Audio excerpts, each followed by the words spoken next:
Oh, well, good day, everyone, everywhere, and special greetings to all those seated in heavenly places in Jesus. The name of this broadcast is Cross the Border, and this is a live weekly prophecy reality worldview edition. Welcome to the broadcast. Well, what's in the news today? Well, before we jump into it, let's see, I have a scripture here. In that day shall this song be sung in the land of Judah. We have a strong city. Salvation will God appoint for walls and bulwarks. Open ye the gates, that the righteous nation which keepeth the truth may enter in. Thou wilt keep him in perfect peace, whose mind is stayed on thee, because he trusteth in thee. Trust ye the Lord forever, for in him the Lord Yahuwah is everlasting strength. And these are the days that we need to trust in the Lord with all we have, and he will keep us in perfect peace. And I'll tell you, it's frightful when I look at the headlines and I see what's going on in the world and I see how quickly things are changing. It is frightening, I have to admit. But still, he keeps me in perfect peace. Okay, let's get into it.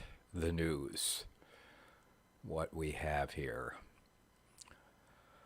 Headlines. Biden's disastrous European tour. When I hear this man speak, which I'm sick of hearing him because he's been speaking a lot lately, you can see that he's carrying out the Antichrist agenda to the T.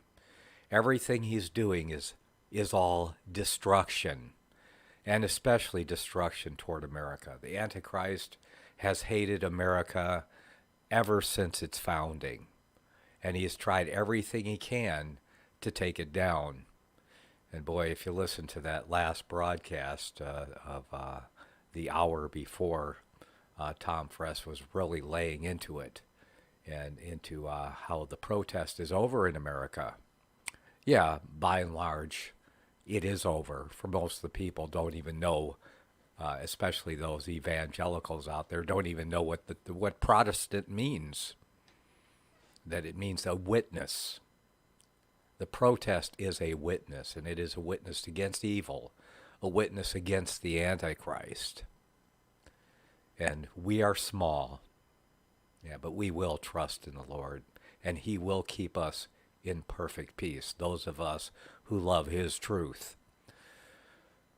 Let's see, more headlines here. Deeply compromised Biden is driving the West toward a nuclear war with Russia. More of the agenda of the Antichrist. I like this one. Got gold or rubles? Russia just broke the back of the West. The Antichrist is deep into Russia too. The leader of the Russia over there, he may be a little more rebellious against the God of this world, but the God of this world knows how to keep his in line. And this is just part of what's going on here. The God of this world, the Antichrist, has to work very hard to keep all these rebellious people in line because, if your main charge is rebellious people, well, they're going to rebel against you sooner or later. And we see that, explicitly in the scripture, where in the time between now and the return of Christ, where the 10 divisions of Europe, of Western Europe, the old world, are going to turn on the whore that rides the beast and destroy her with fire. Looking forward to that event. I just pray that God will protect all his people, as he has throughout history. He even protects people in martyrdom. That's how much we have to trust him. And that's the kind of perfect peace he could keep us in, to even go through the death of our own flesh at the hands of evil. And the fact is, that's a more glorious death than just dying an old man in your bed. Because the fact is, you're going to die anyway. So rather that it was glorious, but we'll accept whatever the Lord has for us individually. Let's see. What is to be done? Is the draft being reinstated in the U.S.? Here is a tweet that suggested, I think we might want to take a look at this one, because they will be drafting women too, because, I believe the Antichrist wants to kill as many people as possible, especially those rebellious Americans and rebellious Catholics also. Yeah, kill them all, Protestant or Catholic or pagan, whatever. He doesn't care. Yeah. Okay, let me take a look at this article here and what they have to say about this.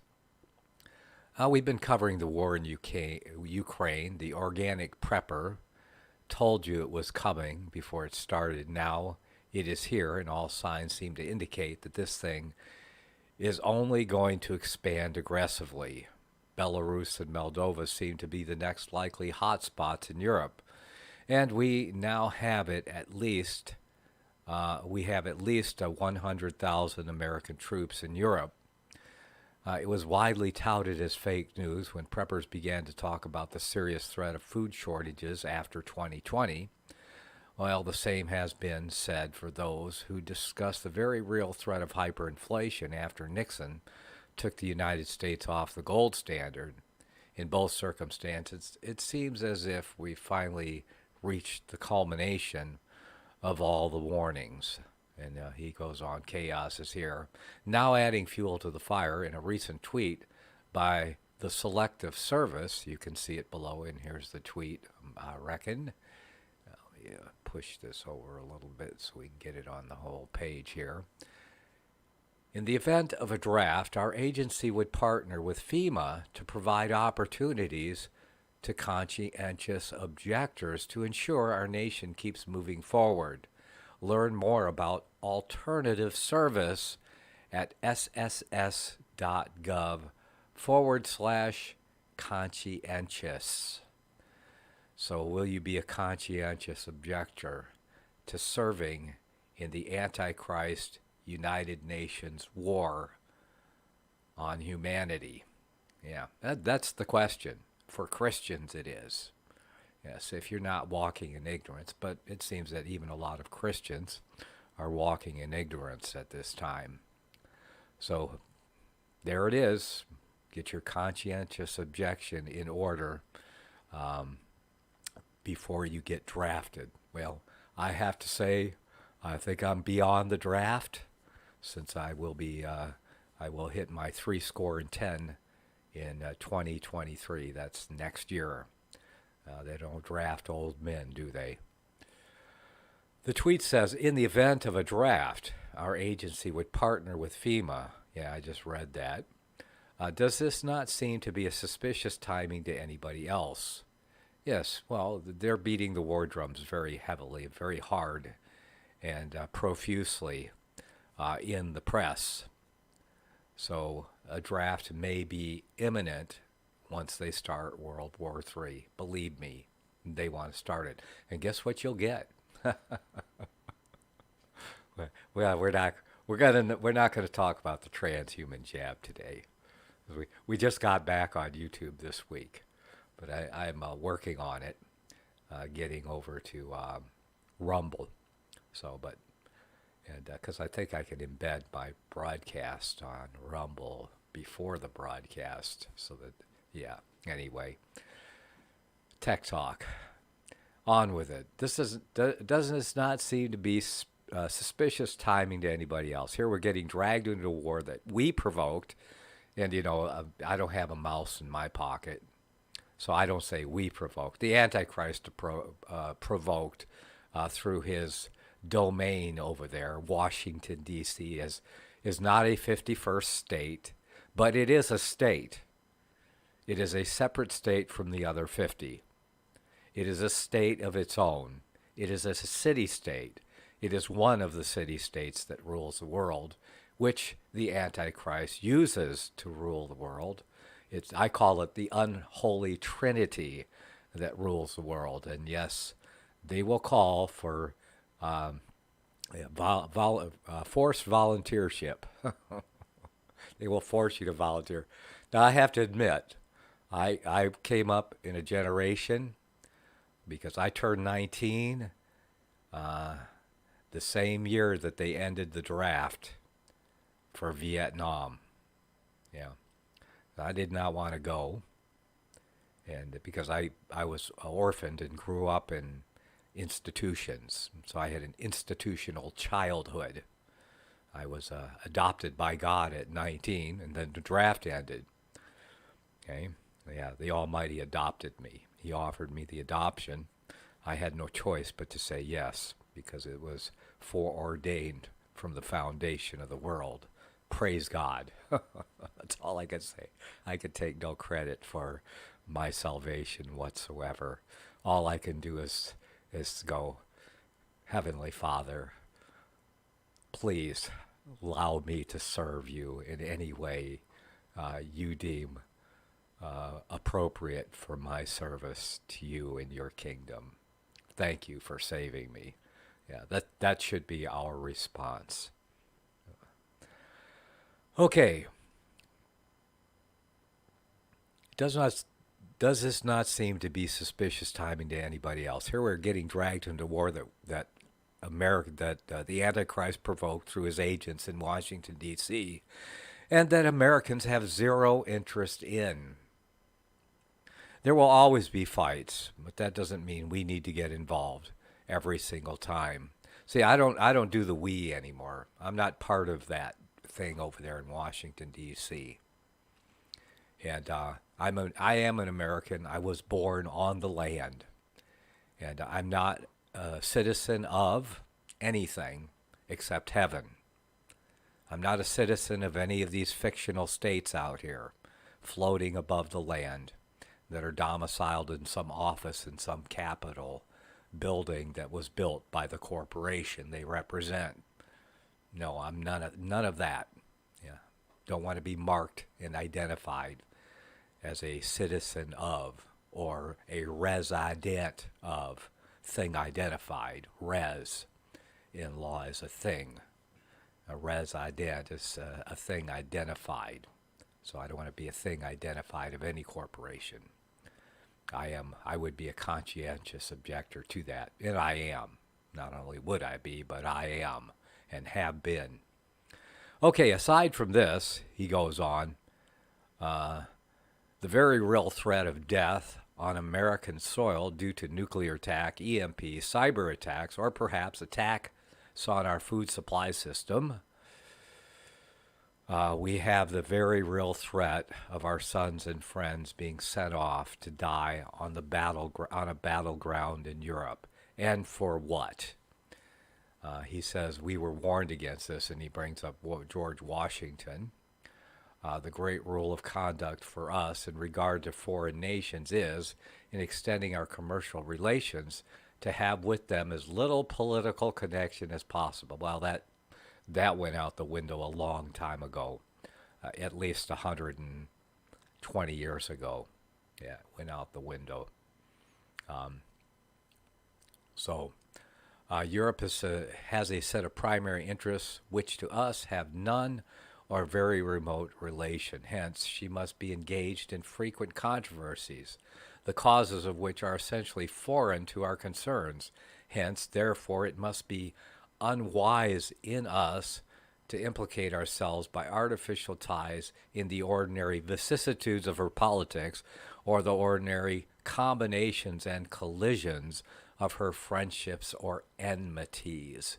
George Washington's farewell address. Yes, if only our nation would have heeded it a long time ago. But we've discussed prophecy. We're going to get to the prophecy reality worldview here in chapter 13.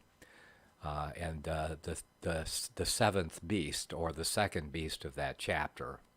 And the seventh beast enumerated in apocalyptic prophecy is that earth beast, which rises up out of the earth rather than the sea where the previous beasts rose up, which comes alongside and helps.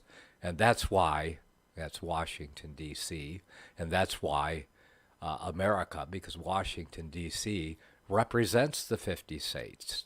Yes, we got hornswoggled. And you can read F. Tupper Saucy's Rulers of Evil if you want to know how America got hornswoggled. And finally, through 2 world wars, coming alongside and supporting the Antichrist rule and having the Antichrist implanted in our land by concentrating power there in Washington, D.C. That was her design. And that's why we don't follow the words of George Washington. They got overthrown. But these were wise words from George. But it's not going back. Now, there is a little bit of a question about what finally happens to the earth beast. And to the government, we know what happens. It gets obliterated when Christ returns. So that government over there under the control of the Antichrist in Washington, D.C., and everyone connected with it will be destroyed upon Christ's return. At least we know that much. But what happens to the nations, the 50 states of the United States of America, the scripture is silent on, unless you read Old Testament prophecy. And you know that, as I was saying, going through Isaiah there, when the shoe fits, that's when you wear it. And there's a lot of prophecy over there that fits America, going through Isaiah. And so we can expect like judgment on this land for the like sin that is represented in that book. Okay, I had a list of topics that we were going to cover, so we're covering this topic and a lot more. Let's see what else I have here. So get ready for the draft anyway. If you're young and maybe you don't have to, because I wouldn't want my daughters going over. My youngest daughter, who is 20 years old, would be cannon fodder for the draft. Now, we'll have to see, because now I think they still have to change the law if they're going to draft women. But I don't want my grandsons going over either, because I have, my oldest grandson now is 17. My oldest granddaughter's 25. She's probably not beyond the draft. But my youngest grandson is 17. I mean, my oldest grandson is 17. So if they start this world war and start drafting men and women, I have several granddaughters and a grandson that would be draftable age within the year. So we don't want that to happen. And I don't want to fight the Antichrist wars. But now, if the fight comes to our continent, that's a different story.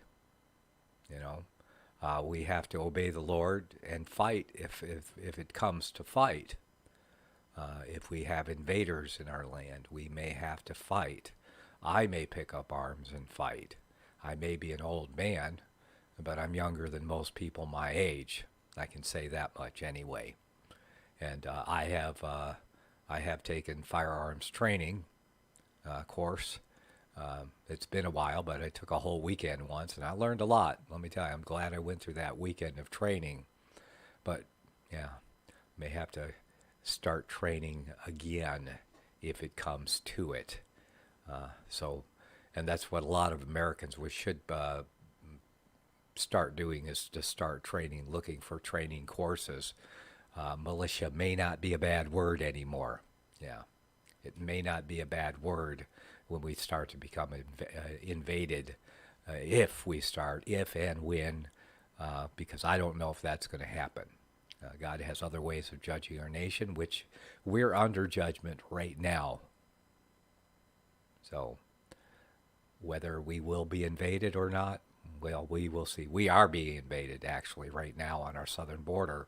Over 1 million a year, and most of them fighting age, young military age fighting men. Yeah, well, they may volunteer for the Antichrist. Yes, they'll probably offer them citizenship to join. Yeah, I can see that happening easily if they start a draft. Okay, that's enough on that topic. Let's see what else I got here. Okay. Oh, Hunter Biden's laptop. Well, I got a little bit to say about that. I believe this is coming out right now, that they've saved it, and they want to get it done while Hunter Biden's father is still in control of the government over there and the Justice Department in Washington, D.C. They simply want to get it out of the way before somebody else becomes president, because they who knows who the next president going to be. I'm pretty sure it won't be Joe Biden or Kamala Harris, because unless Joe Biden kicks the bucket between now and the next election, we'll see what happens there. But I believe that they're just getting it out of the way. They're running it through the Justice Department mill, and that way it'll be all said and done before the next president is elected, the next election. And I believe that's why it's happening now and why they have it coming out now. But you can see they're pretty much keeping a lid on it, but they have to let some stuff out, and they will go through the whole rigmarole. I don't know, Hunter Biden might even get 6 months in jail. Who knows? And it'd probably be more fun than many people's lives, his jail sentence. Kind of like a Jeffrey Epstein type sentence, what he got back in the first decade of this century when they put him on faux trial. So that's all there is to that. Don't expect any more, because that's about what's going to happen. Okay, so there I prognosticated something that all it takes is a little common sense. Okay, yes, so there's a whole lot on that there. Let's see what else we have here. Oh, the oxymoron. Christian transhumanism is trending, and I found this a little interesting. There are no common points of belief between transhumanism and Christianity, but that doesn't stop the Christian transhumanism movement from throwing in together. The resulting rhetoric doesn't make sense to either side, nor to the public at large. And we'll talk briefly about that when we get back from some messages. And we'll jump into the other topics I listed on the notice sent out. Okay, you're listening to Nicholas Arthur, Prophecy Reality. I'll be back in a few minutes.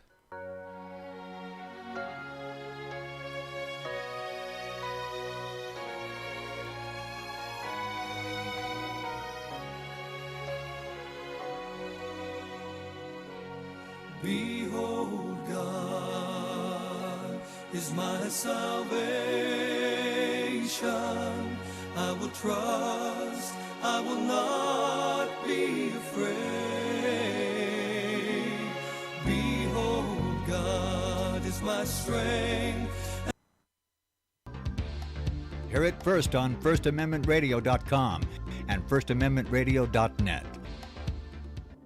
The book of Revelation says, the spirit of prophecy is the testimony of Jesus Christ. This is at the very heart of FirstAmendmentRadio.com. In that spirit, we have created the Prophecy Reality News app for all of your mobile devices, streaming First Amendment Radio 24 hours a day, 7 days a week. Available for your Apple, Android device, and smartphone, absolutely free. Get the Prophecy Reality News app installed today, so you can listen to First Amendment Radio wherever you are. The Prophecy Reality News app. Get it now.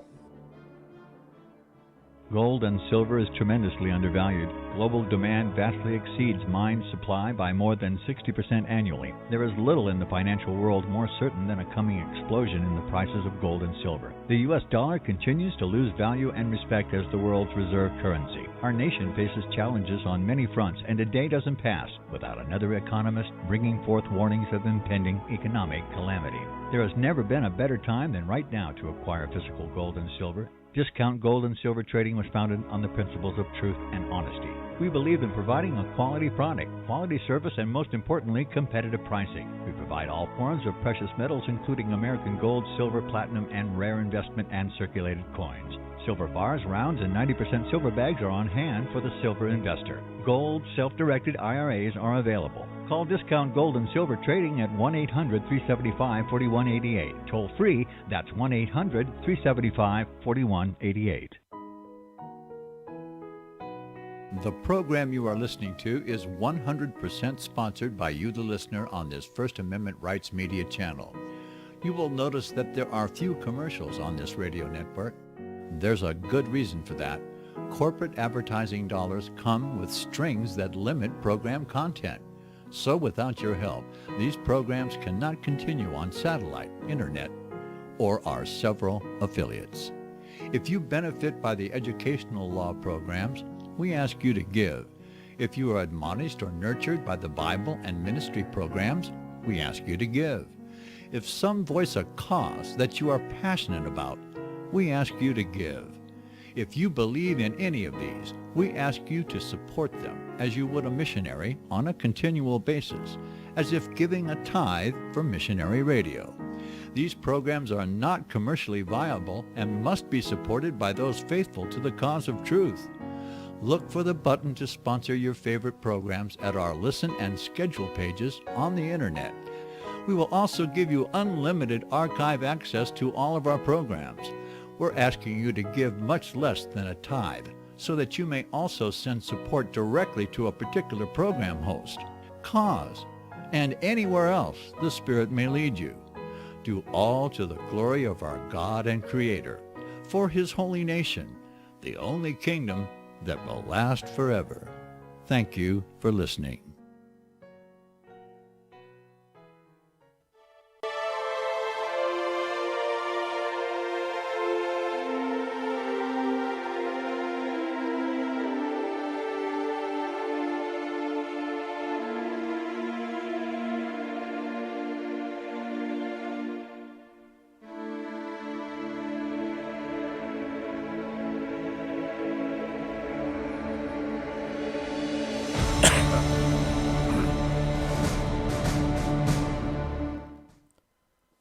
Welcome back. You're listening to Cross the Border. This is a live prophecy reality edition. Isaiah 26:5, for he bringeth down them that dwell on high, the lofty city, he layeth it low. He layeth it low even to the ground. He bringeth it even to the dust. Of course, that lofty city is the city that stands against the Almighty.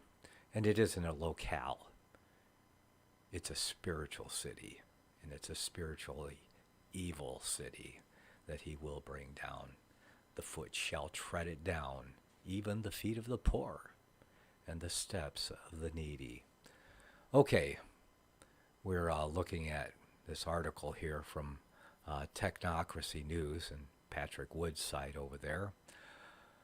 So-called Christian transhumanism. Upon reading this article, I can only say that this is another Antichrist project, Christian transhumanism. You know, the Antichrist has a whole army of out here in the world at large, in every nation of the earth, to run all these little projects everywhere. Yeah. He knows how to deflect. He learned his lessons well from history. That head wound was hard to take, but believe me, it's fully healed now. Yes, and most people have no idea what I just said. Just very few can really call themselves Protestant today. Anyway, the so-called Christian transhumanism, or the attempt to blend the transhumanist agenda with the precepts of Christian theology, has been around for some time, our author says, but there has been a recent resurgence of interest in the project. The book, Religious Transhumanism and Its Critics, published in 2019, claims to offer first-hand testimony to the value of the transhumanist vision perceived by the religious mind. The volume includes contributions from a number of Christians. The Christians Transhumanist Association, formed in 2014, is actively dedicated to promoting transhumanism as a means of participating with God. Really? Yes, participating with God in the redemption, reconciliation, and renewal of the world. Going to participate with God? Where did they find that in the Bible? Yeah, we know what God they're working on. They're working with for the renewal of the world. Yes, not the world. Yes, well, Jesus said, "My kingdom is not of this world." There's your clue. The problem with these efforts is that the transhumanist worldview and the Christian faith are incompatible. Amen. One cannot be a Christian transhumanist any more than one can be a Christian Buddhist or a Christian Muslim. Transhumanism is a futuristic social movement. Its adherents believe that immortality is attainable in the corporeal world through the wonders of applied technology. The goal is to become H+, or more than human. Transhumanist proselytizers include academics like Oxford's Nick Bostrom, big tech gurus like Ray Kurzweil, and popularizers like 2016 presidential candidate Zoltan Istvan. They promise that the singularity is coming. The time when a crescendo of scientific advances will make the movement unstoppable, and transhumanists will transform themselves into super beings who can enjoy physical life without end. That's what I say to that. Yes, I've been alive for a few more years, and I don't want any more mortality. Yeah, I'm done with it. I don't want to be stuck with mortality forever, because that's why, God kicked Adam and Eve out of the garden and put those angels there to guard the tree of life, because he didn't want them to be stuck with decrepit and, polluted, sinful humanity forever, So that's why it's incompatible with Christianity, any form of transhumanism. So, leave all that fantasy on Star Trek where it belongs. Yeah, even Star Trek didn't obtain that yet, because they were still dying. Yeah. So anyway, that article's there at Technocracy News if you're interested in it. Another item here that we'll jump into is briefly, yes, you've heard of the International Court of Justice, and big names here, and this is actual news. Yeah. Also, this is also at Technocracy News. Gates, Fauci, Daszak charged with genocide in the International Criminal Court. Let's see if I can find a little bit here to don't fall for the propaganda stating that Gates, Fauci, and Daszak are just normal people doing benevolent work for the world. Legal challenges are being brought all over the world that they have crossed the Rubicon into the darkness of crimes against humanity. And they absolutely have. There's no doubt in my mind about it. I sat through 5 sessions in the international, what court was that? Oh, I talked about it last week. I don't have the article up here anymore. But I think it's, no, not coming to me. I'll figure it out later. But anyway, even our good friend Patrick Wood took part in that, in those sessions, as a lot of information came out. And there's a lot more that I found since then that would be applicable to the case against these men. In a stunning 46-page legal filing into the International Criminal Court on December 6, an intrepid attorney and 7 applicants accused Anthony Fauci, Peter Daszak, Melinda Gates, William Gates III, and 12 others of numerous violations of the Nuremberg Code. These included various crimes against humanity and war crimes as defined by the Rome Statutes, Articles 6, 7, 8, 15, 21, and 53. Besides the 4 kingpins, 12 others were named, including the CEOs of the leading drug corporations and health leaders held accountable for the United Kingdom. Albert Bourla, CEO of Pfizer, Stefan Bancel, Moderna, CEO of AstraZeneca, CEO of Johnson & Johnson, Tedros, Director General of the WHO, Boris Johnson, UK Prime Minister, the UK Chief Medical Advisor, former UK Secretary of State for Health and Social Care, current UK Secretary of State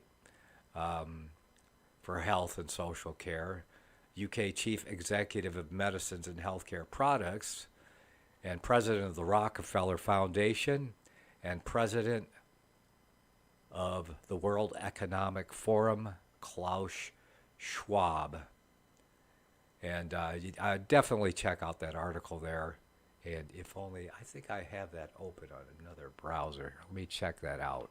Oh yes, I believe I have that open over here. No, I don't. Thought I did. Let's see, hold on a second. No, that's not working. It's not going back. Oh yeah, grand jury. And you can find those sessions I was talking about at grandjury.org, I believe, or grand-jury.org. And or you can go to Odyssey and just type in grand jury, and all of the sessions are recorded there if you want to check that out. So that, I believe that was grand-jury.org. Definitely want to check that. They're very long sessions. There were 6, and the first one was the shortest. All of the rest went up 4 to 5 hours long. And yes, I actually sat through most of them. I did fast forward to some parts, things I already knew, which was quite a bit, but there was a lot of stuff I didn't know anyway, and it's a good refresher course there. And that's those hearings, I guess, are the basis upon which a lot of the case has been built upon, that has been brought into the International Court. Of course, what do we expect? Do we really expect anything to happen here? Let's see, what does he say about that? Following the Nazi atrocities committed during World War II, the war crimes trials were held in Nuremberg, Germany. Following those, a set of principles was developed, which ultimately led to the development of the Nuremberg Code, which has, in fact, actually been violated by these criminals, as these wickedly evil men. And I guess that's all I'm going to say about that. All that information is there, and you can check it out for yourself. I'm sure there are links in that article at technocracy.news. So, and if you're not subscribed to his newsletter or at technocracy.news, that is, they email you with a list of whenever they put a new post up or a new article. Good stuff to have around. Okay, now we come to it. Our 2030 march to the mark of the beast. And we have here Debeva, I'm not sure I can say that name. Debevis, and Plimpton discussed the policy debate over developing a U.S. central bank digital currency. For much of the past century, consumers and commercial end users could access the Federal Reserve balance sheet directly in only one way: by holding physical currency or coin issued or distributed by a Federal Reserve Bank member. All of the banks, and see, because the Federal Reserve has a monopoly, and you have to be a member bank of the Federal Reserve in order to open a bank in the United States. They stole our rights. See, and this was not a right that was given to the federal government, but it was passed in the Federal Reserve Act, the law that never was, and that was never lawfully ratified. If you read the law that never was, you would know that. So that's the fact of history that we have to live with from over 100 years ago, 1913 to be exact. I call it the Federal Reserve coup of the U.S. Treasury, a major step forward, the final, like the death knell of the Antichrist stranglehold in Washington, D.C., and on the 50 states through the power that is centralized there. A major drawback, however, is that the Federal Reserve banknotes and coins are bearer instruments that must be physically held and transferred in order to effect transactions. Although the United States also offers digital money in the form of deposit balances at Federal Reserve banks, only commercial banks are directly eligible to access this money through Federal Reserve Bank master accounts. Due to a variety of factors, including declining cash use, and I have to add, please use cash, as much cash as you can. Pay as many of your bills with cash as you can. Buy as much of your food and necessities of life with cash as you can. When you go through the store and you're putting something on your credit card and the cashier says, "Would you like some cash back?" you say yes. Put some cash in your pocket. And especially in these days when we see that they are purposely tearing down the economy, some cash in your pocket may come in handy when the cards and the numbers and stuff don't work, because war can do that if war is coming, and or even an EMP, which one of the articles I mentioned discusses. Okay, so due to a variety of factors, including declining cash use, competitive pressure from outside of the regulatory perimeter, technological innovation, and increasing consumer demand for innovative payment methods following the COVID-19 pandemic. Yes, is there increasing consumer demand for direct digital money use? Yeah.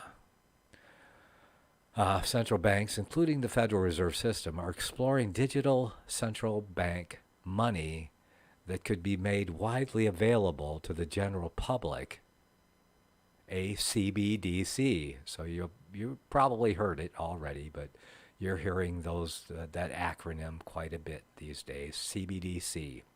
If you're paying any attention to the news, CBDC is the thing, and it's the thing that they're working very hard on. I have another name for the CBDC. I call it the mark of the beast, the monetary mark of the beast. That's what it is. As of early February, around 100 of the world's 195 countries have been exploring a CBDC at various stages. While the vast majority of jurisdictions are still in early stages of research or in the process of developing proofs of concept, some jurisdictions have launched high-profile pilot programs. In April 2020, China became the first major economy to pilot a digital currency that it hoped would be widely adopted by the 2022 Beijing Winter Olympics. As of February, the digital renminbi, called the CNY, called ECNY, I don't know what that stands for, but had over 100 million individual users and billions of yuan in transaction. Yeah, need I say that again? And okay, well, communist China has over a billion people, 1.3 or 4 billion people. So that's a lot of people. And let's see, as of February, the digital renminbi had over 100 million individual users and billions of yuan in transactions. So you can see it's at the very early stages in China right now. And of course, don't be fooled. The Antichrist rules China, as I've said it before, and I'll say it again. Wherever the totalitarian tyranny over the individual is the greatest, is where the Antichrist has the greatest amount of authority or influence in a nation. That's why we're becoming more totalitarian by the day here in America. Yeah. The Federal Reserve has been investigating a U.S. CBDC for years, though development is still exploratory, with no immediate plans for a pilot program. Well, not sure about that, but we'll see. In a long-awaited discussion paper published in January of 2022, January of 2022, the discussion paper, the Federal Reserve Board, the FRB, that's that foreign banking cabal that took over our U.S. Treasury in 1913, examines the pros and cons of a potential U.S. CBDC. Although the FRB is careful to disclaim that the paper is not intended to advance any specific policy outcome. Really? It's like the Social Security card says on it, not to be used for identification. What is it to be used for? To wipe your butt? Yeah, I don't think so. Yes. Yeah, they could lie to you right to your face. And so obviously. It's crazy. But anyway, is not intended to signal that the Federal Reserve will make any imminent decisions about the appropriateness of issuing a U.S. CBDC. It offers insight into what the FRB sees as potential benefits and risks of a U.S. CBDC, as well as must-have features that may inform its eventual design. So it is eventual, and that's what you should get from this, from that paragraph there. It is eventual.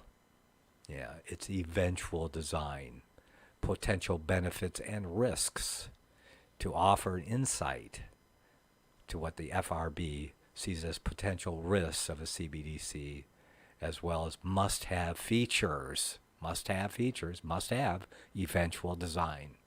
Those are your key words for that paragraph.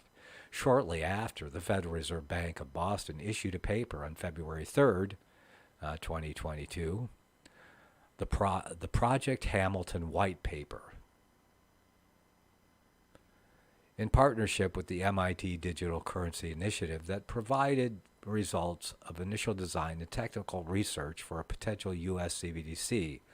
Congress has also held numerous hearings on the values and opportunities of a CBDC for the United States. So you can see the push is continually going forward on every front, and it is the 2030 March to the Mark of the Beast, which they're calling us, because they're not going to call it the Mark of the Beast in these wonderful articles. And I'm going to put a link to this article here, copy, in the chat room. So otherwise you have to find it for yourself if you're not listening live or in the chat room there. And so you can check that out later after the broadcast. But it's at columbia.edu at the columbia.edu website if you want to check it out. Okay, shortly after, I read that the Project Hamilton white paper, you can look that up too. I looked that up. And but I'm sticking with this article, though, here from columbia.edu.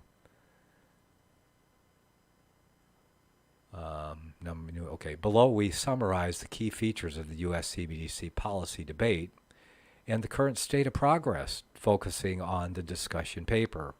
We also review the factors that may impact the potential design of a U.S. CBDC and preview upcoming developments. The FRB, the Federal Reserve Board, has requested comments on its paper by May 20th, 2022, 120 days from the date of publication. So that's 6 months. That's right, 6 months from the date of publication. They want comments. You want to send in some comments? Yeah, well, you can find the white paper yourself. The links are in this article. Anyway, we'll be updating this post with additional details. Check back for more updates, the paper says here. Okay, discussion paper. As mentioned above, although the FRB does not purport to advocate,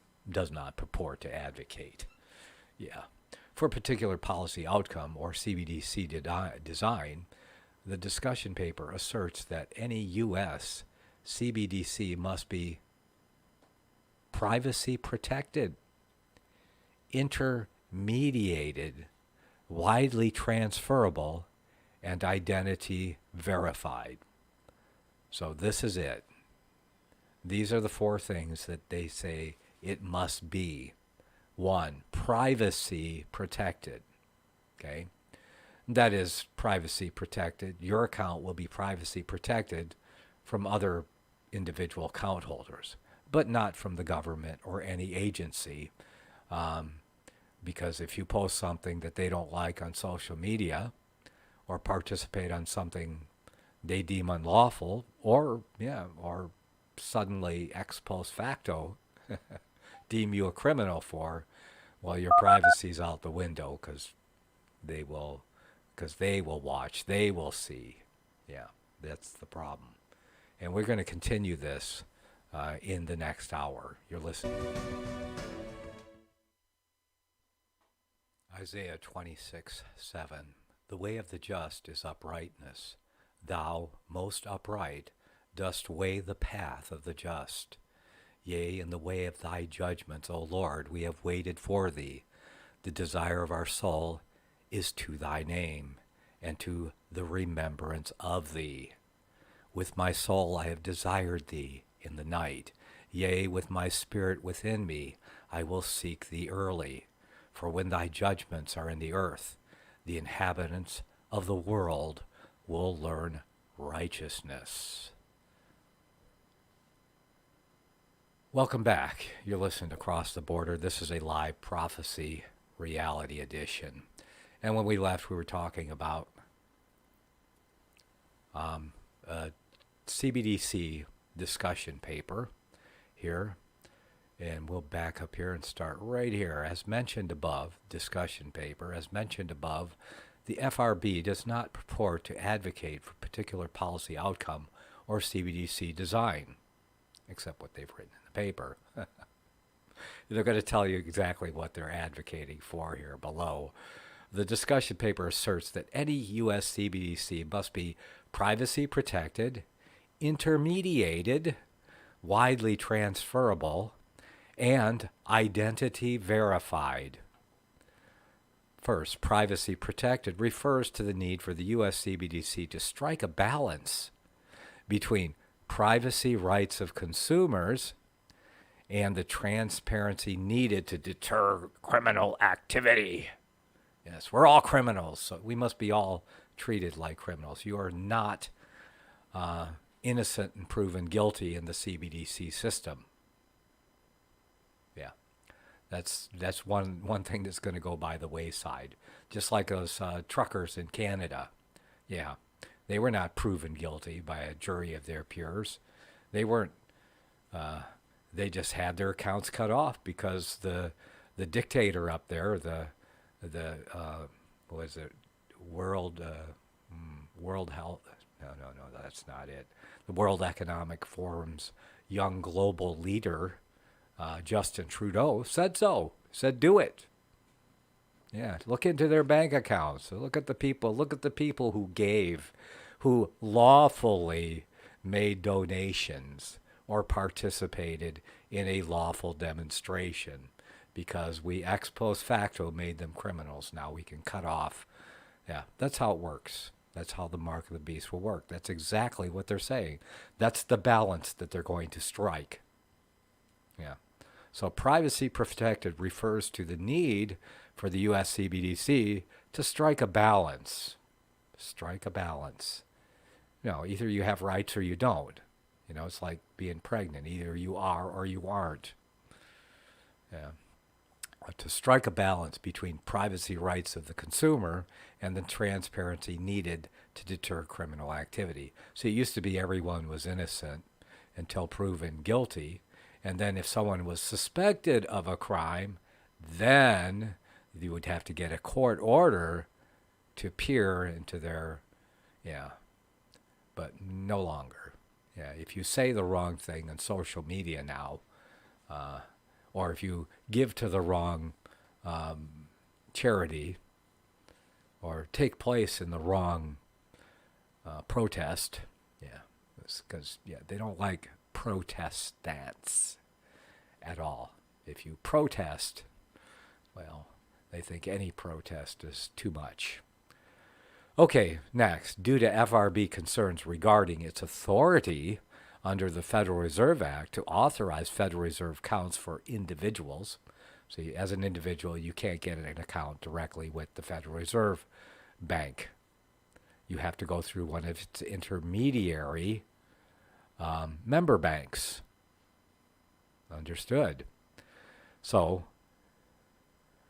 due to its concerns regarding its authority under the Federal Reserve Act to authorize Federal Reserve accounts for individuals, any U.S. CBDC may need to be intermediated, which meaning they're going to keep all these banks out here alive online, and you will have to go through them to participate, as you do now with the bank accounts you have now.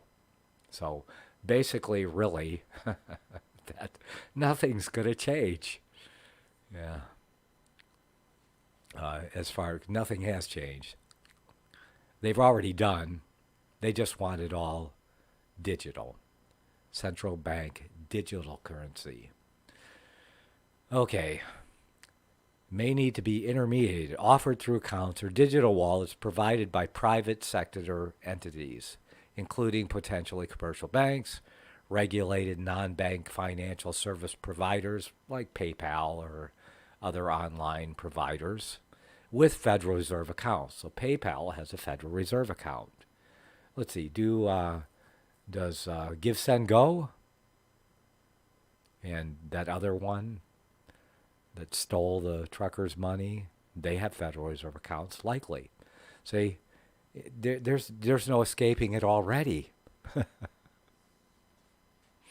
They're just going to make it more of what they have been making it over the last 40 or last 100 years, really.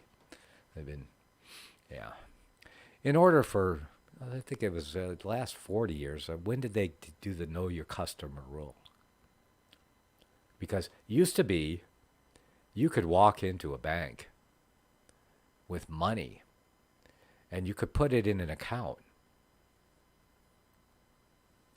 And just give them a name and an address or any identification that you wanted. But you would need that identification and your signature, and you would need that signature to draw on that account.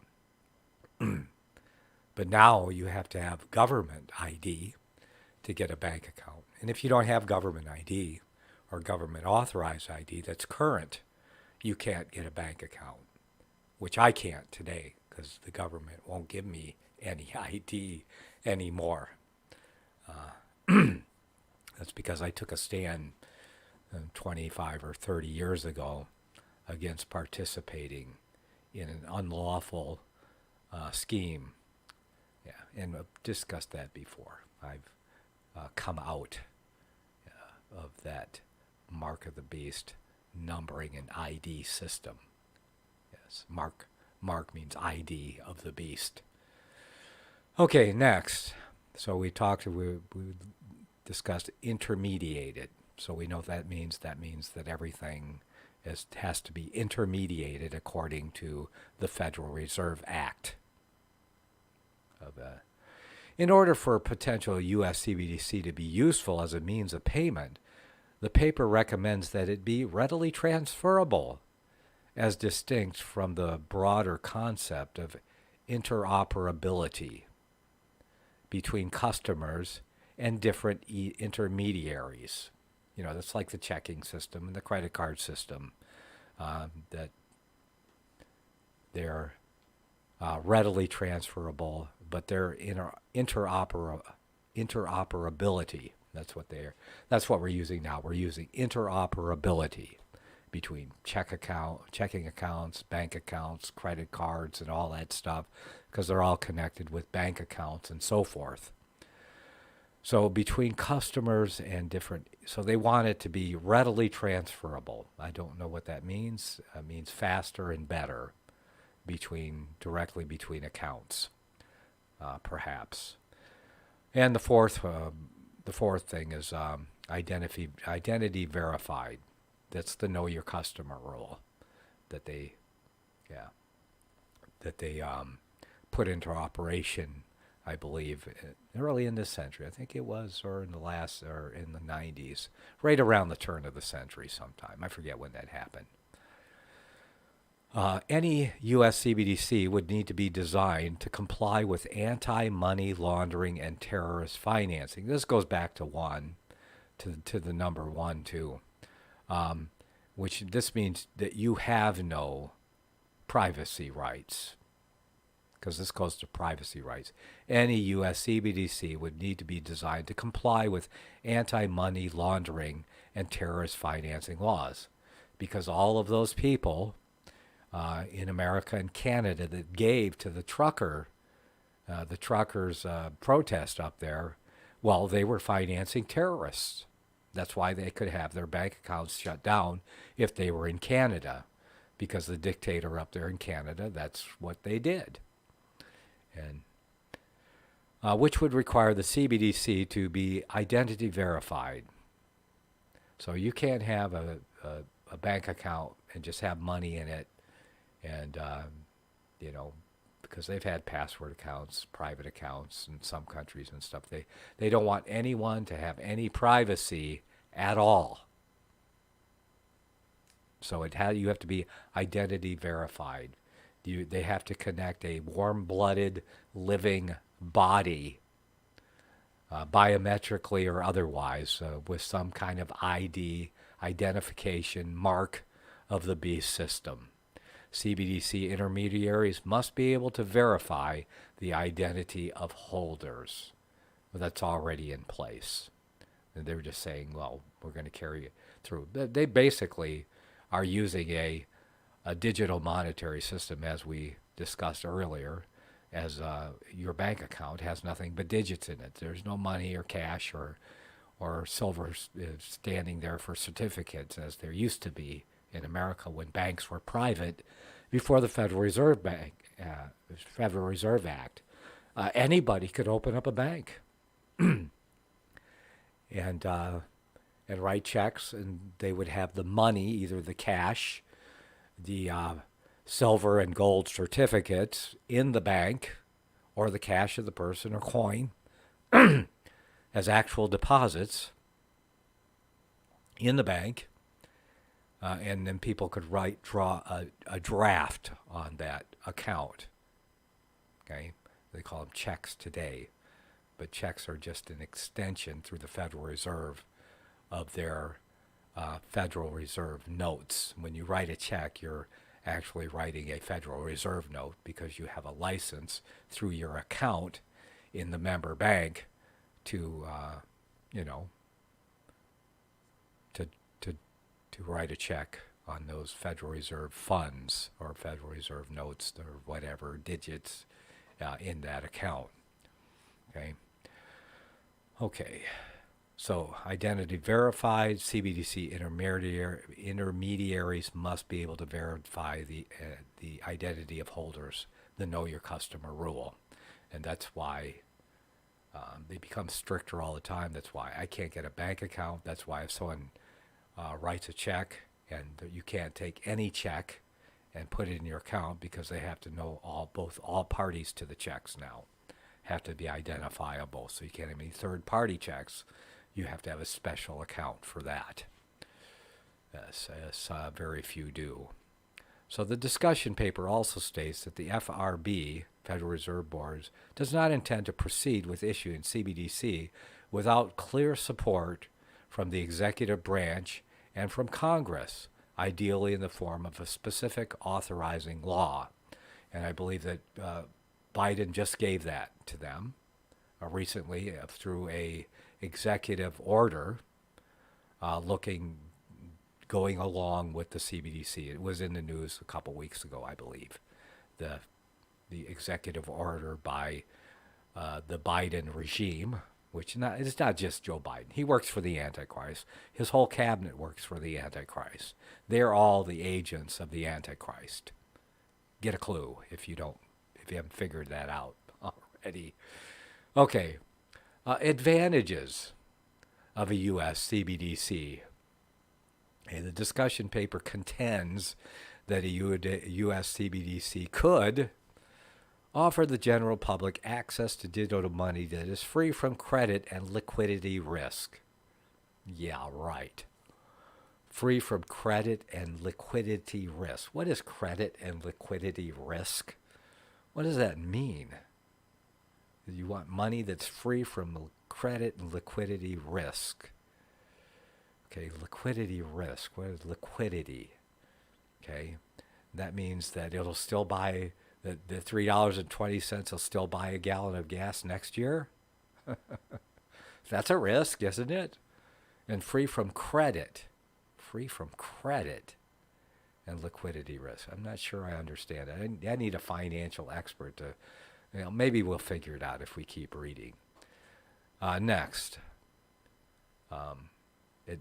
advantage they list here in their bullet points: offer a safer deposit substitute to other products being developed by banks and other actors, including stable coins.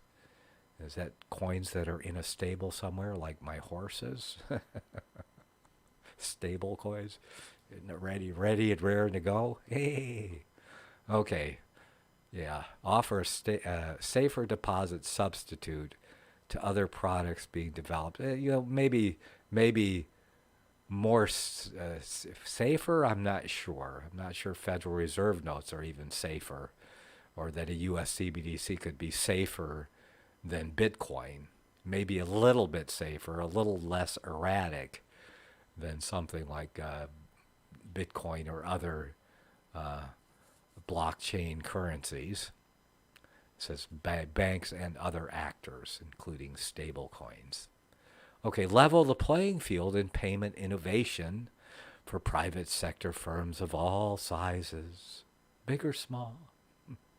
Yeah, all sizes. You get to play with digital money. Of course, they're acting like these are advantages for you, when the whole thing is just to gain total control over everything. So you can see all of these advantages give them total control, but they're going to say, oh, well, look at all the advantages you'll have. You'll be like a big guy even if you're small. Okay, improve cross-border payments. Everything they're doing will be an improvement. Yes, of course they're going to say that. Preserve the dominant international role of the U.S. dollar. Well, I guess that's kind of important to them, but I'm not sure how important that is to the Antichrist. I think he really wants one world digital currency, and he doesn't want it to be the U.S. dollar. Of course, since he controls the U.S. dollar, I'm not sure it matters that much. But we'll see how this thing turns out. It'll be all the same, no matter what they call it or how they denominate it, whether it's yuans or dollars or pesos or whatever. So they promote financial inclusion Yes, just that make you feel good. Financial inclusion. By facilitating access to digital payments, enabled rapid. That's what they're saying, that you can just use your stupid phone or wave your, card or your. Oh, wait a minute, you can already do all that, can't you? But I think we're already pretty deep into this. Okay, improve. Promote financial inclusion by facilitating access to digital payments, enabling rapid and cost-effective payment of taxes, and delivery of federal payments. So take from one, give to another. They're already doing that too, aren't they? This is going to make it work better. Nobody will escape the web of the mark of the beast financial system. So it's like they create money out of thin air, yet they want to tax you to pay for the government, to pay you a fair share. Of course, unless you don't work and you're just on welfare, then you don't have to pay anything at all. Yeah. So those that are the most productive will pay the most because they're the only ones producing anything. Because everything must be produced. Everything of any value coming out of the earth by the labor of man must be produced by man. And those are the people that pay for everything. Yeah. That's the truth. Can't get around that, but they don't want you to even think that way. So, again, promote financial inclusion by facilitating access to digital payments, enabling rapid, cost-effective payment of taxes and delivery of federal payments, including wages and tax refunds. See, now I think if it was going to be a fairer system, they would tax no individual. They would just tax all transactions equally.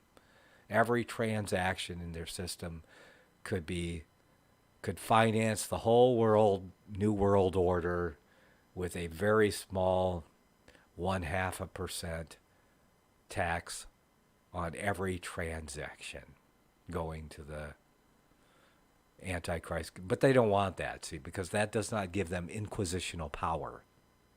Okay? They don't just want the money, because they can create all the money they want.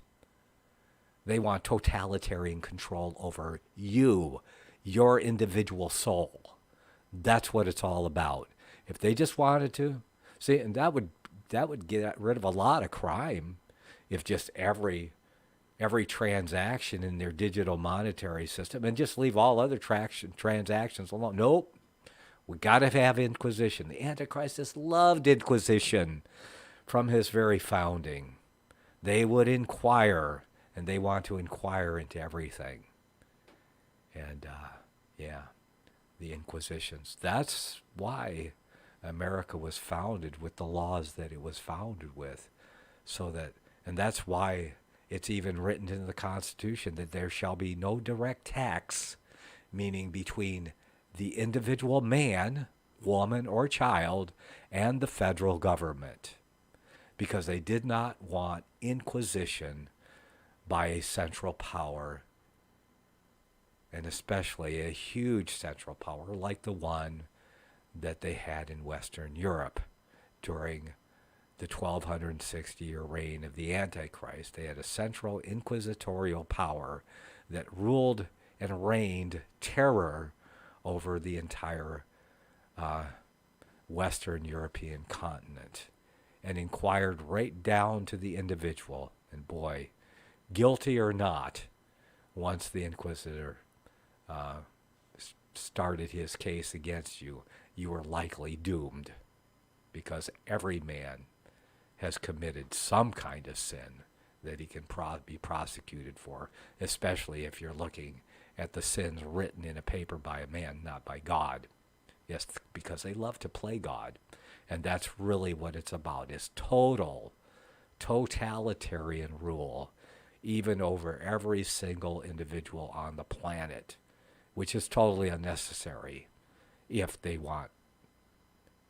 just want peace and allow people to have liberty and let the police do investigate real crimes, like crimes against humanity, murder, genocide, and theft and other things like that. But no, they're not interested in that. They want you to think a certain way. And if you think the wrong way, well, inquisitions can bring up something whereby they can punish you as they deem appropriate. So, that's it. Promote financial inclusion by facilitating access to digital payments, enabling rapid and cost-effective payment of taxes, and delivery of federal welfare, including wages and tax refunds. Yeah, had to add that. Yes, you get your wages quickly, and they're working on that one. Extend public access to central bank money, currently only available directly to the public by way of Federal Reserve notes, e.g. paper money. And we'll pick it up there when I get back from these messages. You're listening to Cross the Border. This is a live prophecy reality weekly edition. I'll be back.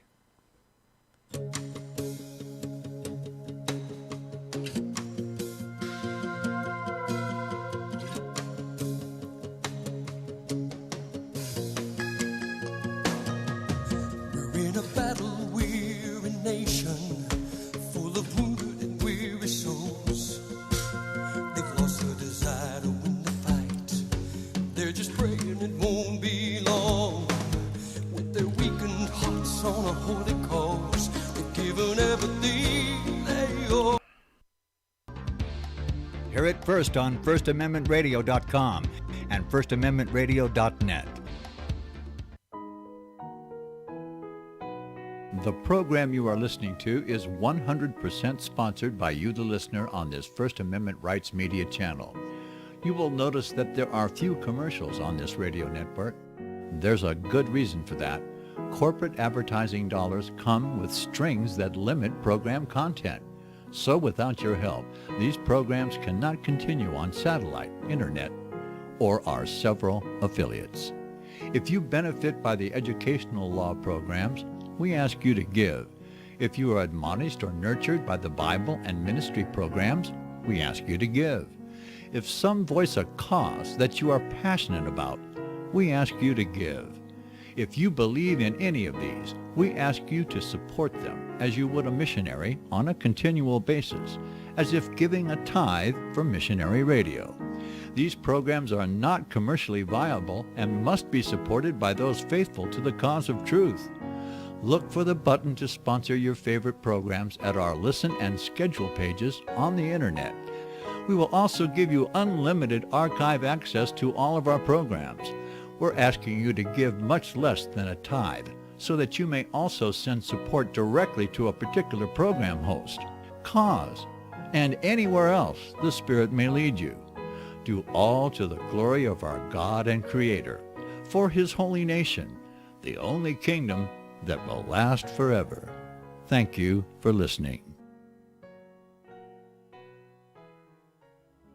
Since the beginning of time, kings have sought it, nations have fought for it. It has been traded, it has been borrowed, it has been purchased, it has been stolen. There's a reason for it. To secure the blessings of liberty to ourselves and to our posterity, invest with the security of gold and silver. Call Discount Gold and Silver Trading at 1-800-375-4188 or visit discountgoldandsilvertrading.net. Listen to Financial Survival with your host, Melody Cedarstrom, right here on FirstAmendmentRadio.com at 4 p.m. Eastern or 1 p.m. Pacific Time. Visit DiscountGoldandSilverTrading.net or call Discount Gold and Silver Trading at 1-800-375-4188. Toll free 1-800-375-4188.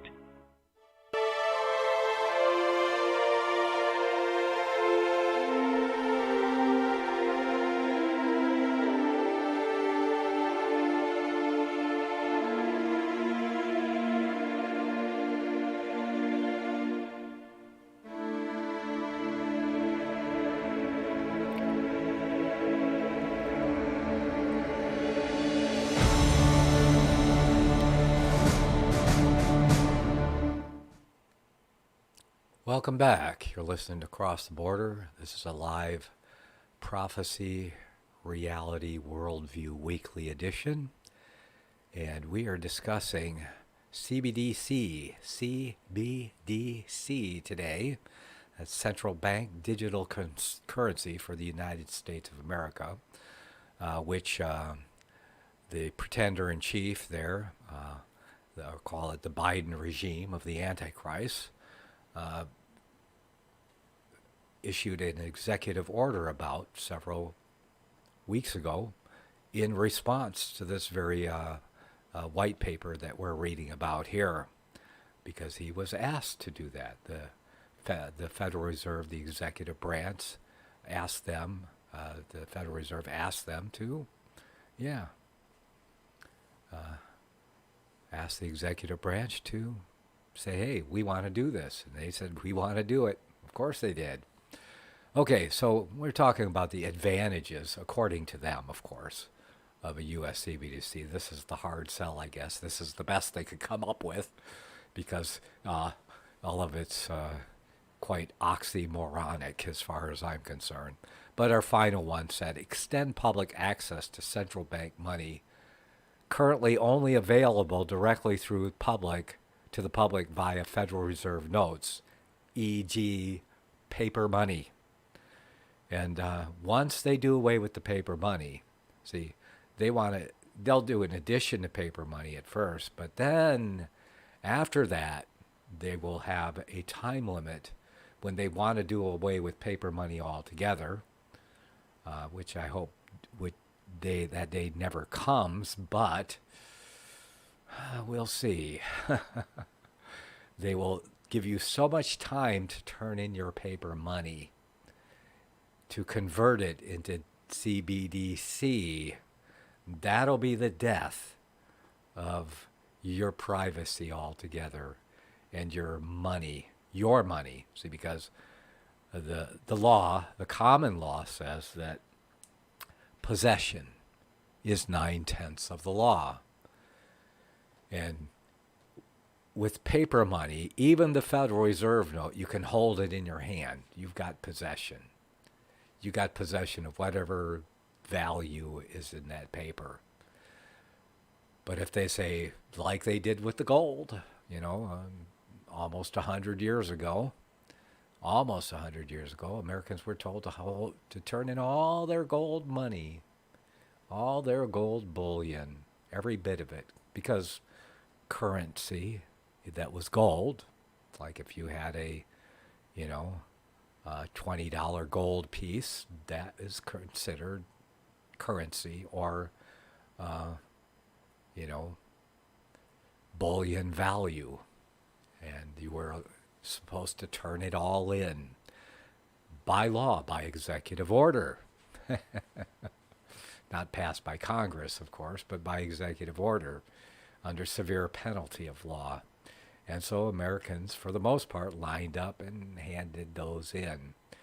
Of course, they exclude numismatic value coins, like really old coins that have a certain percentage over bullion or currency. And they exclude those. So we'll see if they do that again. I've discussed this before, I think a month or so ago, about gold confiscation. And I think it may be something that will happen. So, and I don't think they'll ever confiscate silver, because silver is too much of industrial metal. It's more of an industrial metal than it is a monetary metal these days. Even gold is becoming more of an industrial with computers, because gold is very necessary for a lot of connections. So that they can be connections that don't fail, like slots on computers, have to be gold plated at least in order to keep your computers working. If you wonder why there's gold in all those computer boards and on all those connections, that's the reason it's there. But I believe that gold may be confiscatable. But when they take your paper money away, you will have lost your money. You don't own your money anymore. because you only own what you hold in your hand. That's all you have. If possession is 9/10 of the law, and let's go back to the truckers in Canada. They had no possession of their money. It was in the banks. The banks had possession of it. So therefore, they couldn't hold on to it. Yeah. So if they outlaw paper money, or they say they give you a time limit to turn it in, and if people still using it after that time limit, well, they'll just reduce it and make severe penalties. And we'll see how that works out, because countries have passed laws when they change the money after a financial collapse and going through mega inflation or hyperinflation, they'll come out and change the money to start over again. And if you have any that's of any value, you have so much time to turn it in or lose what little value is left in the currency. But since we're going into hyperinflation, that'll probably be taken care of for them.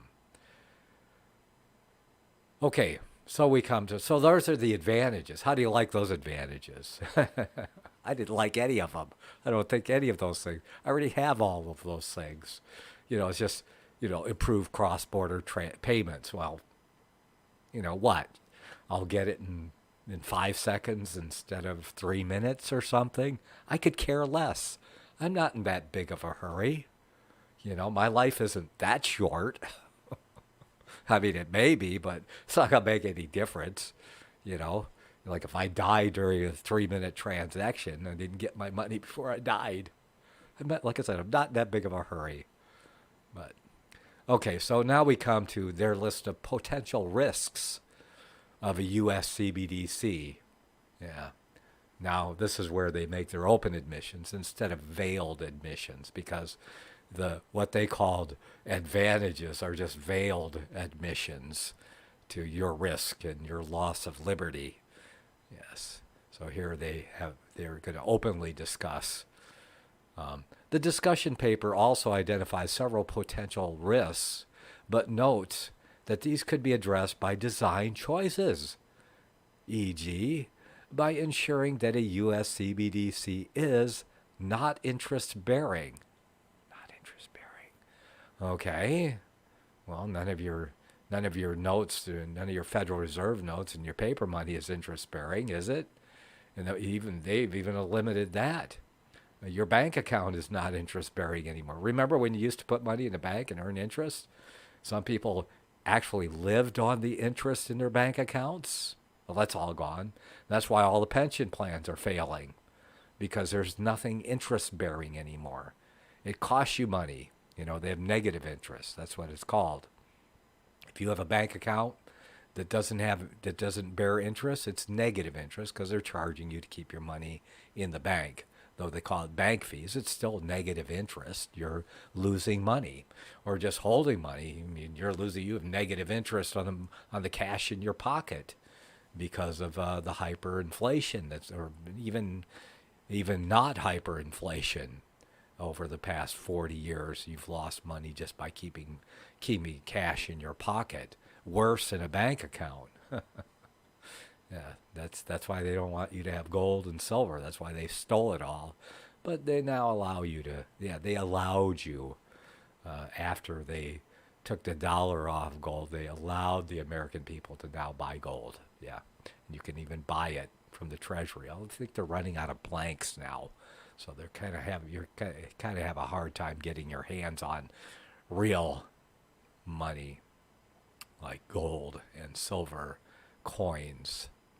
Okay, so let's look at their bullet points here. The first one is of their potential risks could fundamentally change the structure of the U.S. financial system, e.g., an interest-bearing CBDC that functions as a substitute for a commercial bank or other private money could reduce the aggregate amount of deposits in the banking system, increase bank funding costs, and reduce credit availability. Huh? See, this is where you need a finance degree to figure out what they're trying to say here. Could fundamentally change the structure of the U.S. financial system. Interest-bearing CBDC. So they're saying an interest-bearing CBDC, that's a bad thing. Because they're just digits, in an account.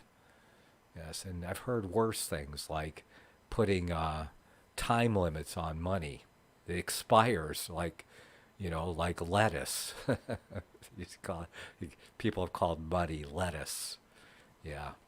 But kind of been like lettuce. It spoils, but this money would have, some of it would have an expiration date on it. So they don't want any interest-bearing CBDC. That would foul up the works. That's what they're saying. That's the potential risk if they do what they don't plan on doing. So this is just, them blowing smoke, up your rear end. An interest-bearing CBDC. These are like a red herring. It would be bad if we did this. This is a potential risk. We're definitely not going to do that.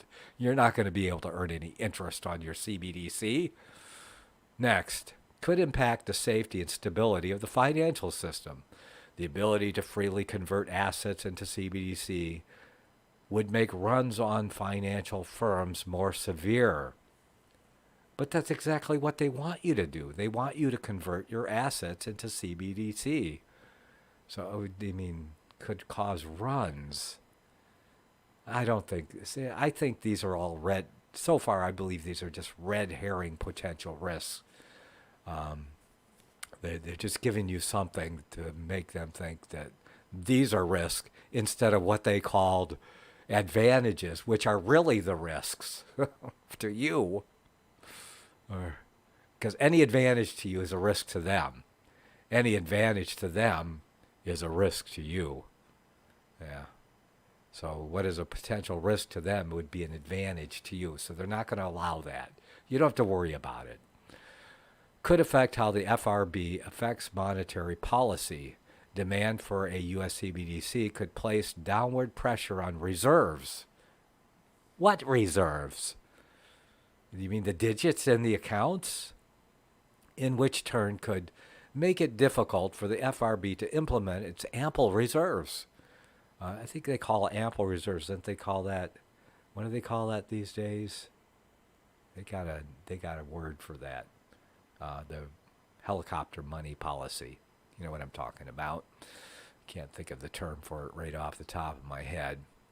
But demand for CBDC could place. See, and this is, like I said, another red herring. A risk. Oh, that's not a risk to us. Yeah. In which turn could, through the setting of administered rates, interest on reserves, and overnight repurchase agreement facility offering rates, rather than actively managing the supply of bank reserves. Okay. Next, would need to strike an appropriate balance between privacy and transparency, and we already talked about that. They had that up there in the advantages. Yes. Currently, only there was. Yeah. I'm not going to backtrack here. Okay. Next, would need to strike an appropriate balance between privacy and transparency, meaning you have no privacy, and the only thing your account would be private from is other people who they don't think have any business having the power to see everything the way that their God and his authorized agents get to peer into your private matters. Next, potential risks. Would need to be resilient to operational disruptions and cybersecurity risks, which may be difficult because CBDC network could potentially have more entry points than existing payment services. Yeah. I don't believe them. I mean, they already have a lot of theft in the system as it is, but they don't care. I mean, if it's authorized theft, Okay, authorized theft to their agents. Well, that's okay. It's just when unauthorized people break in and take advantage of the system by creating digits or moving digits from one account to another, that yes, you will be prosecuted to the full extent of the law if you're not authorized to steal. That's the way it goes. Just ask the truckers in Canada. Were the banks authorized to steal from them? Yes. So the security risk, the only security risk they're worried about is unauthorized theft. Yes, it's like unauthorized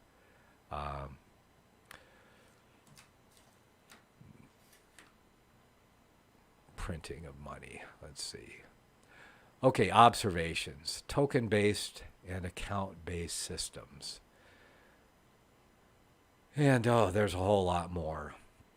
Role of intermediaries, partnership with academia, other use cases for CBDC, critics of the payment system. I think that we might want to look at that. See, I would be a critic. Yeah. Okay. Critics of current payment infrastructure have long noted that upgrading the U.S. banking and payment system to enhance for interoperability and open bank standards would require major upgrades to the existing technology stack. Legacy payment systems, including ACH, electronic fund transfer, and other interbank transfer networks, have not been updated in decades. Insufficiencies were highlighted by COVID-19. Yes, what a dandy, handy operation they have there.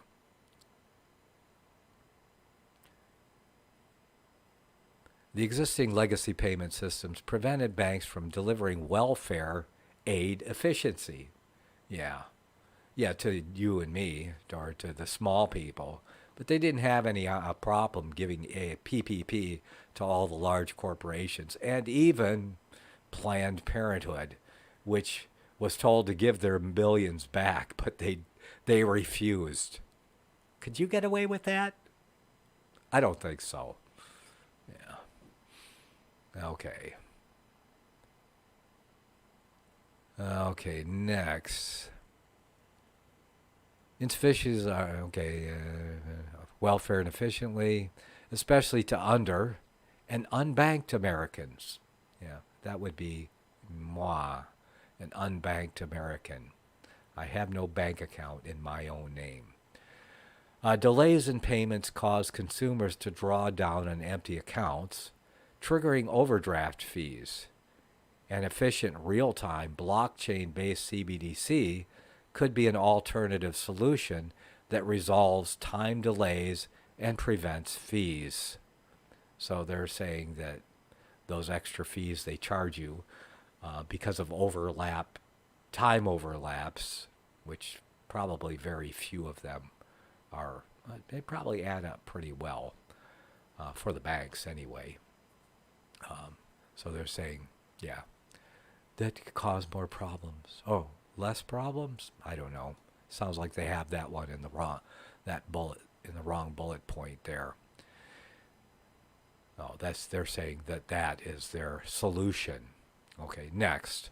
While the Federal Reserve Board has been developing its own real-time interbank clearing and settlement rail called FedNow, a CBDC may render the innovation obsolete, as a CBDC could allow users to access tokens without a bank account and also take advantage of certain innovations like smart contract programming. The target release date for FedNow's 2023. However, the potential for a CBDC to overshadow or replace FedNow depends on regulator appetite for a CBDC, availability of a CBDC for retail versus wholesale payments, and the risks of a CBDC product. Excuse me.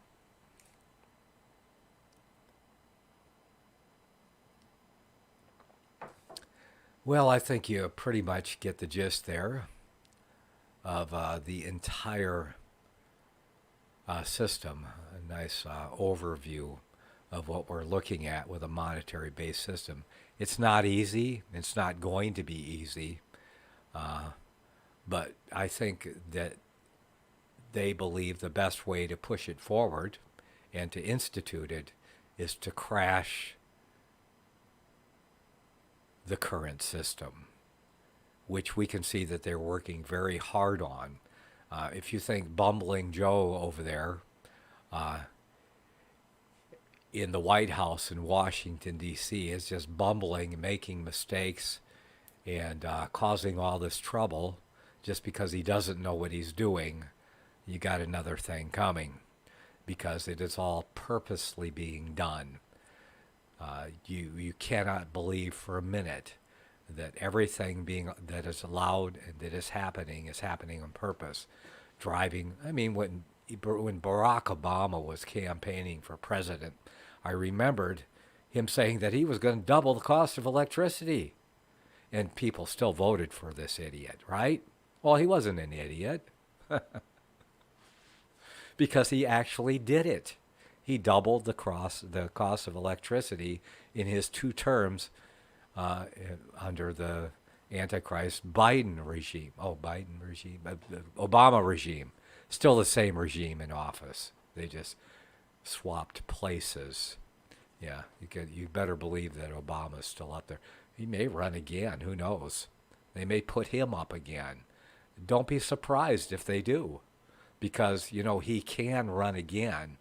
You can only not have more than, it says, 10 years consecutively, which means you can come back, after you sit out, as long as it's not consecutive, and he could have 2 more terms.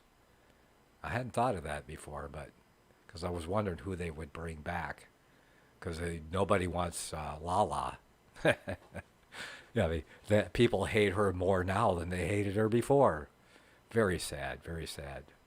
That woman is so despised and hated, you'd think that she would fall on her knees and repent to God for mercy of some sort. Yeah.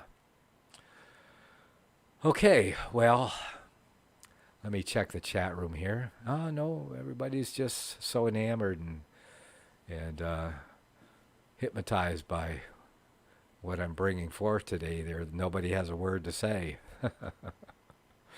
Anyway, it's enough, isn't it? It's coming, but as God's people, we have nothing to fear. If we are of His elect, even if they kill us, no matter what the result, these are exciting and interesting times that we live in, and I'm glad to be here at the end of the world with all of you, and what a privilege to be able to see Christ comes. If I'm able to see Him come, I will see Him come. And I hope it's sooner than, I've calculated, because I'm sure my calculation's off. That's why I haven't really pinned it down to a year, but I say about 2055. And as you can see, as I told you all, I was born in 1953, so next year will be my big 7-0, my 70. And yeah, I may not live that long, and I don't know. Or he may come in 2045 for all I know. I just don't know. But there's nothing more important than that you make sure that you are one of God's elect. And if you aren't, or you don't know that you are, make sure that you are. So may the Almighty bless you and keep you all as you travel on the narrow way that leads to life. I'll see you next time.